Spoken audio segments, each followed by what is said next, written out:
Well, here I'll start it off. You know, again, an incredible amount of submissions this year, wouldn't you say, Louise?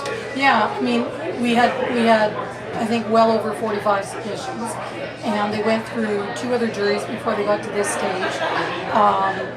The great thing is that it's unearthing a lot of other talent that may not sort of fly above the radar, and that's great. And the terrific thing about opportunities like this is you have great screenwriters, people that have excelled in other areas and are now bringing their projects forward, and gets them thinking and helps advance those projects. 15 minutes after the breakup, that cards are exchanging hands, and writers are meeting producers on the floor as we speak. You know what? You are a soundbite waiting to happen. I'm spelling E1. I'm spelling Brazzle Dazzle Jazz Hands. But yes, cards were exchanged. Handshake deals were being made, and we're hoping that in Manitoba they use. David, you cannot get a word in edgewise between No, these two you guys are hogging all.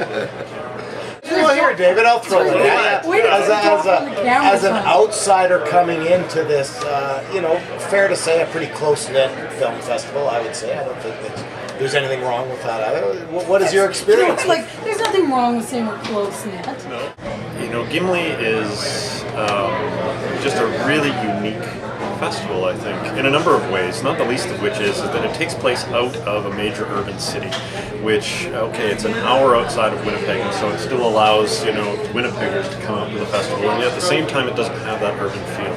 It's, you run into the same people over the course of the 3 days of the festival, which is a good thing. People tend to stick around. It's got a lot of local audience support. The fact that the industry is supporting this festival to the degree that it is fantastic.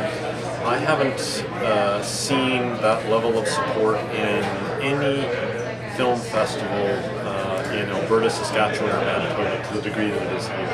And that's something to be applauded. That fresh off the real feel. Fresh off the real feel. Okay. That's a shirt.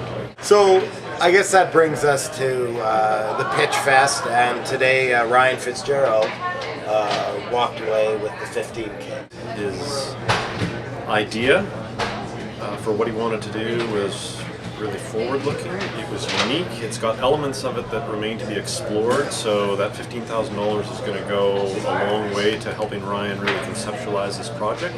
It's on the cutting edge of something here, and I think that's what really spoke to me, was that Ryan has enough experience to carry this off. I would have been more suspicious about that project had it been somebody who didn't have Ryan's experience. The fact that it was Ryan combined with a really interesting story, he thought about his audience, he thought about how this thing could potentially unfold.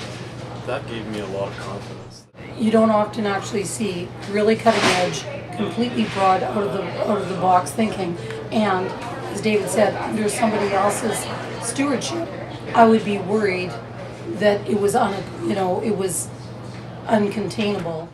The other thing about Ryan's project is it felt fresh. It felt like something I hadn't seen before. And, all of the pitches today were really good and engaging, and, everyone had thought a lot about their ideas, but Ryan's felt like something I hadn't seen before. And that was exciting. I echo that completely.